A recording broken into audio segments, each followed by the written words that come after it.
नमस्कार दोस्तों, यदि आप जीएसटी में रजिस्टर्ड हैं तो उस केस में आपको प्रोफेशनल टैक्स भी पे करना पड़ सकता है।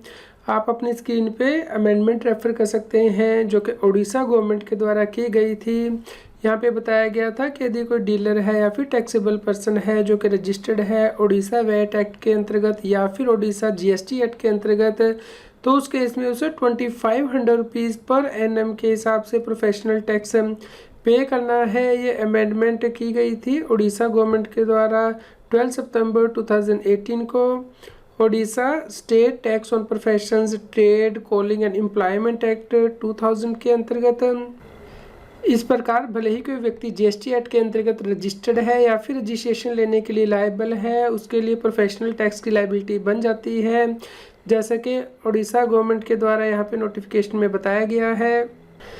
डीलर या फिर टैक्सेबल पर्सन की डेफिनेशन क्या होगी उसे यहाँ पे एक्सप्लेनेशन में बताया गया है कि डीलर का मतलब होगा या फिर पर्सन का मतलब होगा कि डीलर या फिर टैक्सेबल पर्सन, जैसा कि उड़ीसा वैट एक्ट 2004 या फिर उड़ीसा जीएसटी एक्ट 2017 के अंतर्गत डिफाइन किया गया है। दोस्तों, यदि आप उड़ीसा जीएसटी एक्ट 2017 को देखते हैं तो वहाँ पे टैक्सेबल पर्सन का मतलब बताया गया है वह व्यक्ति जो कि जीएसटी एक्ट के सेक्शन 22 या सेक्शन 24 के अंतर्गत रजिस्टर्ड है या फिर रजिस्ट्रेशन लेने के लिए लायबल है, उसे टैक्सेबल पर्सन माना जाएगा। इस प्रकार इन व्यक्तियों को उड़ीसा के अंदर प्रोफेशनल टैक्स भी पे करना होगा। दोस्तों, यदि आप सेक्शन 22 को देखते हैं जीएसटी एक्ट के, तो वहाँ पे तो लिमिट बताई गई है कि यदि कोई व्यक्ति टैक्सेबल सप्लाई करता है गुड्स या सर्विसेज की और उसकी टर्नओवर 20 लाख से एक्सीड कर जाती है एग्रीगेट टर्नओवर फाइनेंशियल ईयर में, तो उसे रजिस्ट्रेशन लेनी होती है। और कुछ स्पेसिफाइड स्टेट में टर्नओवर 10 लाख से एक्सीड हो जाती है तो उसे रजिस्ट्रेशन लेनी होती है। लेकिन यदि आप सेक्शन 24 देखते हैं जीएसटी एक्ट का, तो यहाँ पे कंपल्सरी रजिस्ट्रेशन लेनी होती है व्यक्ति को। जैसे कि यदि व्यक्ति इंटरस्टेट गुड्स की सप्लाई कर रहा है या फिर रिवर्स चार्ज की सप्लाई कर रहा है या फिर नॉन रेजिडेंट टैक्सेबल पर्सन है या फिर जीएसटी एक्ट में टीडीएस या टीसीएस काटने के लिए लायबल है या इनपुट सर्विस डिस्ट्रीब्यूटर है या फिर ई कॉमर्स ऑपरेटर है जिसे कि टीसीएस कलेक्ट करना होता है या फिर online information data access retrieval services provide कर रहा है आउटसाइड इंडिया से, तो इन सभी व्यक्तियों को जीएसटी एक्ट के अंतर्गत रजिस्ट्रेशन लेनी होती है। तो इन सभी के लिए भी प्रोफेशनल टैक्स एप्लीकेबल हो जाएगा। दोस्तों, यहाँ पे उड़ीसा गवर्नमेंट के द्वारा नोटिस ही निकाले जा रहे हैं टैक्स पेयर को, जहाँ पे कि उन्हें ये रिमाइंड करवाया जा रहा है कि उन्हें Orissa state tax on profession trade callings and employment rules के अकॉर्डिंग जो है वो रजिस्ट्रेशन लेनी है। यदि वो उड़ीसा वैट एक्ट या फिर उड़ीसा जीएसटी एक्ट के अंतर्गत रजिस्टर्ड है या फिर रजिस्ट्रेशन लेने के लिए लायबल है और उन्हें 2500 रुपीज़ पर एनएम के हिसाब से प्रोफेशनल टैक्स भी पे करना है। यहाँ पे व्यक्ति को बताया जा रहा है कि उसे 90 डेज़ के अंदर इनरोल करना है। जैसे ही वो रजिस्ट्रेशन ले लेता है उड़ीसा जीएसटी एक्ट के अंतर्गत या फिर वैट एक्ट के अंतर्गत, यदि व्यक्ति ये इनरोलमेंट नहीं करता है प्रोफेशनल टैक्स पे करने के लिए, तो उसके ऊपर पेनल्टी 5 रुपीज़ पर डे के हिसाब से लगाई जा सकती है, जैसे कि प्रोविज़न दी गई है Orissa state tax on profession trade calling and employment act के अंतर्गत।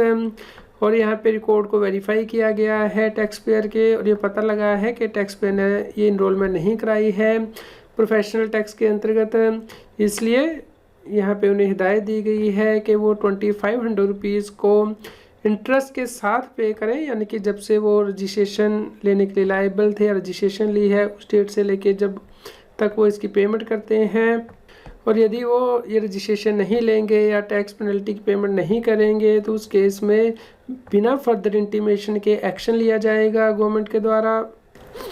दोस्तों, यदि आप Orissa state tax on profession trade calling and employment act 2000 देखते हैं तो उसमें शेड्यूल दिया गया था। ये अमेंडमेंट होने से पहले का शेड्यूल है जो सितंबर 2018 में अमेंडमेंट हुई है उससे पहले का। तो यहाँ पे आप देख सकते हैं कि यदि कोई व्यक्ति सैलरी एंड वेज अर्नर है उसे भी प्रोफेशनल टैक्स पे करना होता है, जिसके लिए कि लिमिट यहाँ पे दी गई हैं। इसी प्रकार legal practitioner including solicitor and notaries public annual gross income के बेस पे जो है ये टैक्स उन्हें पे करना होता है। इसी प्रकार मेडिकल प्रैक्टिशनर को प्रोफेशनल टैक्स पे करना होता है। डीलर के लिए फ्रेंड्स यहाँ पे पहले टर्नओवर बेसिस उन्हें ये टैक्स पे करना होता था, लेकिन अब सितंबर 2018 के बेस पे इसमें अमेंडमेंट कर दी गई है और अब हर व्यक्ति जो कि जीएसटी में रजिस्टर्ड है लाइबल टू बी रजिस्टर्ड है उसे 2500 रुपीज़ पर एनएम के हिसाब से प्रोफेशनल टैक्स पे करना होता है। इसी प्रकार जो दूसरी कैटेगरी है वो आप यहाँ पे देख सकते थे। दोस्तों, आपको ये प्रोफेशनल टैक्स उड़ीसा में किस प्रकार पे करना है, इसके लिए प्रोसीजर दिया गया है। आपको उड़ीसा tax.gov.in वेबसाइट पे जाना है, वहाँ पे ई रजिस्ट्रेशन लिंक दिया गया है। आपको ई रजिस्ट्रेशन पेज को ओपन करना है, वहाँ पे आपको अपना डिटेल एंटर करनी है और पैन भी एंटर करना है। जैसे ही आप पैन एंटर करेंगे उसे रियल टाइम बेसिस पे इनकम टैक्स के डेटाबेस से वेरीफाई किया जाएगा। जैसे ही ये वैलिडेट हो जाएगा उसके बाद आपको सबमिट बटन पे प्रेस करना है, जिसके बाद के आपके ईमेल आईडी पे एक लिंक भेजा जाएगा। उस लिंक पे आपको क्लिक करना है, जिसके बाद के एप्लीकेशन फॉर्म ओपन हो जाएगा फिलअप करने के लिए। आपको इस एप्लीकेशन फॉर्म को फिलअप करना है और सबमिट करना है। जैसे ही आप एप्लीकेशन सबमिट कर देंगे उसके बाद ये एप्लीकेशन ऑटोमेटिकली सिस्टम के द्वारा अप्रूव कर दी जाएगी और 1 घंटे के अंदर ये एप्लीकेशन अप्रूव हो जाएगी। तो आपको जो रजिस्ट्रेशन नंबर है, पासवर्ड है, ईमेल पे भेज दिया जाएगा। उसके बाद आप इसे यूज़ करके लॉगिन करेंगे। आप इसे चेंज भी कर सकते हैं अपने पासवर्ड को और उसके बाद अपने रिटर्न्स फाइल कर सकते हैं। आपका जो रजिस्ट्रेशन सर्टिफिकेट है वो भी डाउनलोड के लिए अवेलेबल हो जाएगा होम पेज पे।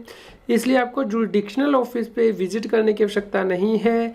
यदि आपको कोई टेक्निकल सपोर्ट चाहिए तो आप ctdho@odisatax.gov.in पर मेल कर सकते हैं या फिर कॉल कर सकते हैं टोल फ्री नंबर पर जो कि यहाँ पे दिया गया है। तो ये फॉर्म फिलअप करने के लिए आपके पास पैन नंबर होना चाहिए जो कि वैलिडेट किया जाएगा। इसके अलावा आपको किसी एडिशनल डॉक्यूमेंट की आवश्यकता नहीं है और इसके लिए कोई फ़ीस भी नहीं है रजिस्ट्रेशन करने के लिए प्रोफेशनल टैक्स एक्ट के अंतर्गत। फ्रेंड्स, यदि आप Orissa state tax on professions, trades, callings and employment act 2000 देखते हैं तो वहाँ पे ना सिर्फ जो व्यक्ति इंगेज होता है प्रोफेशन, ट्रेड, कॉलिंग और एम्प्लॉयमेंट में उसे प्रोफेशनल टैक्स पे करना होता है, बल्कि जो एम्प्लॉय होता है जो एम्प्लॉयर है उसे भी प्रोफेशनल टैक्स एम्प्लॉय का काट के जमा करना होता है। और यदि एम्प्लॉयर ऐसा नहीं करता है तो उसके ऊपर पेनल्टी भी लगाई जा सकती है जो कि 20 रुपीज़ पर डे के अकॉर्डिंग लगाई जा सकती है और ट्रेड के केस में 5 रुपीज़ पर डे की पेनल्टी लगाई जा सकती है।